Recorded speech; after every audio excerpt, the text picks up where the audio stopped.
Hello there guys, my name is Jay or Gimpy Dwarf and welcome back to another episode of Fleet Commanders. So basically I've decided that I want to do battleships. I haven't asked you guys what you want me to build because I've kind of gone off what I want to build for now, and I really wanted to build battleships and I had some really cool ideas for battleships, so I've figured why not. And then I started building one night and literally things just went off from there, and I have managed to make this. So this is the DDC-Hanley. This is the first of the battleships and it is pretty heavily armed, I'll give it that, and it looks freaking sweet for a battleship as well. I like it a lot and it just looks awesome from the back end. I mean, look at that, it's just gorgeous. So with this ship, it's again very lightly armoured but very heavily armed. So it has these two large cannons on top, which of course swivel and move up and down in the Z and Y axes and whatnot. It has 4 of these missile turret things, and then it also has some Gatling guns on the sides, as well as this missile turret. Now there are no guns really on the underside, just because I found it difficult to place through, you know, with all the connectors and things like that. I do have some ideas on what I could do, and it may change by the time it gets to release stage, but for now that is what I've left it at. But I think it would definitely serve its purpose. So getting into the actual ship itself, it's quite hidden away. You've got these doors either side and this leads into the airlock. Now I know a lot of people have mentioned the airlocks that I have been building are quite big, but I've had to keep it as is with this one because I wanted to use the space above and I couldn't do it any other way. So up the top here we have some shelving for some items of repairing, for, you know, the gravity generator, which is up here. It only needs the one because it's that small. And then down here of course we have some lockers to store your items when you get into here, so put your suit away and things like that. This room would probably take a while, yes, to, you know, decompress and everything and recompress and all that gubbins, but I think, you know, for the meantime it's going to have to stay as it is until I figure out a way of shutting it off. Maybe just having an access door that you fly up using your jetpack, who knows. So coming through this door, and again all rooms have the light switch sort of function, and coming through here we have like a control panel and control benches. This is for the main operations, because in the front section of this ship there are some arc furnaces and some assemblers. Those are for plates, to generate plates for, you know, repairing the ship. So if you were damaged you can generate some plates, because most of the blocks that keep the hull together are made from steel plates, because all they are is blocks, all they are is like the armor blocks. So those should be fine. So these are just for that, so they can monitor everything that's going on with the production. And then just on in here we have a bit of a server room, because I didn't really know what else to do with this room, and it's, you know, nice. I like it. It looks quite nice in here, just, you know, all on its own in, like, you know, a cooled room that can, you know, make sure everything's working properly in the ship. So we come back through here and we'll close that door up and come into here. Now bear in mind there is no med bay in this ship itself.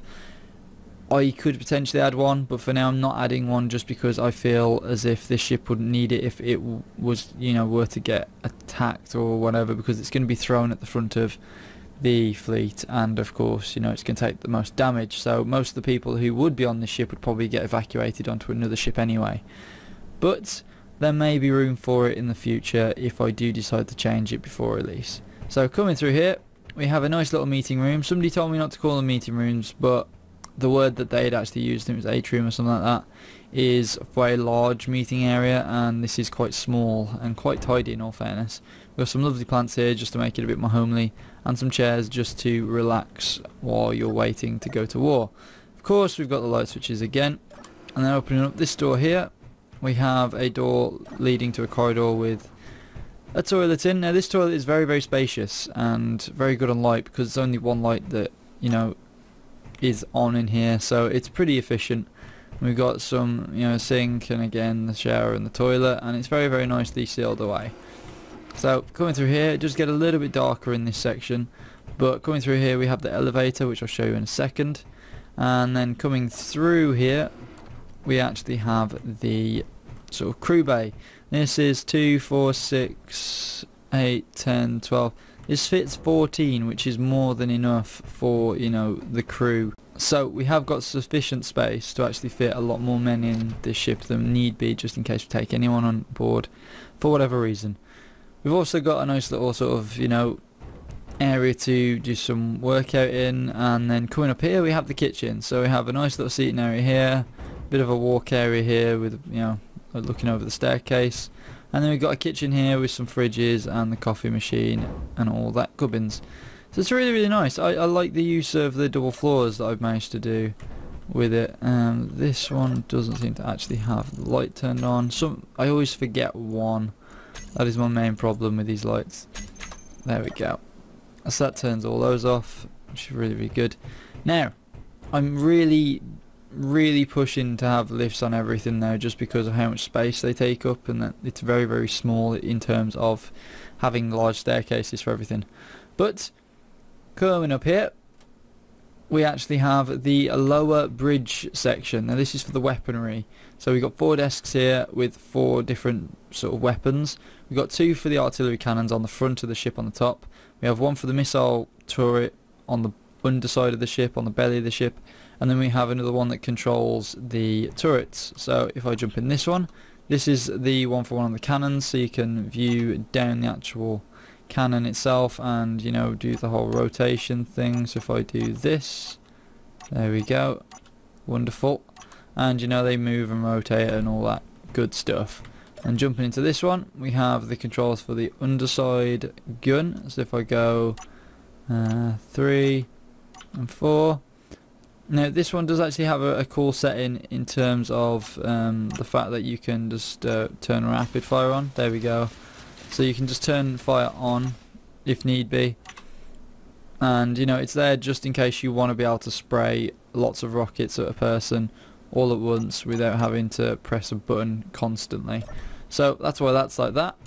Now jumping into this one, this is the area for all the different turrets. So if I turn them all on, I've got access to a rocket pod here.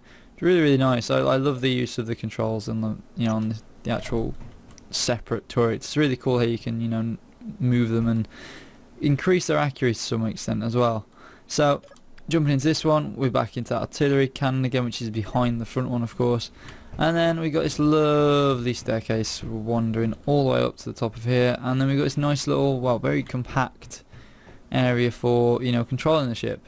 Now these two benches don't actually do a lot at the moment, but here we actually have sort of the general controls of the ship, so we can turn all the weapons on and off if need be, and we can do all that gubbins. And you know, we can also control the lift, which is on number 6, which is the pistons. We can even turn the batteries on and off, and all the lights on and off. And the best feature, I think, is if I hit 9, all of these blast doors close up and allow for, you know, less damage to be taken from the ship. Now just bring those up again. This is actually the communications bench, and it allows you to alter the radius of the antennas and the beacons.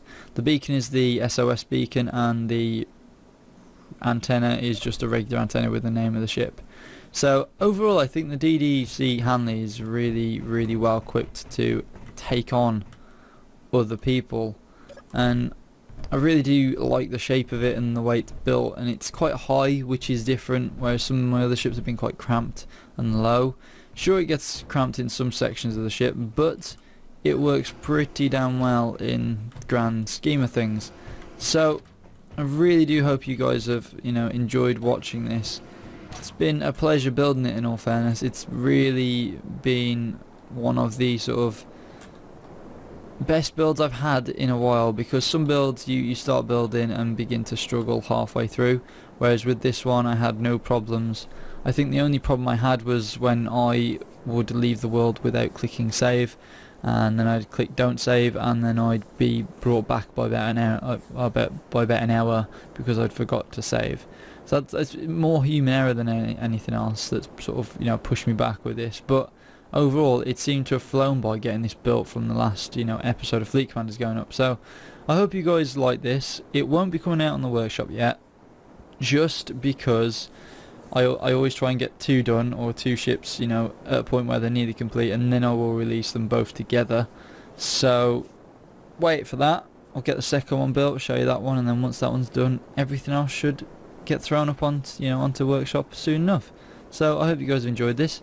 Please like, favourite, and of course subscribe for more. And if you guys really would love to help me, please hit the like button. It really does help.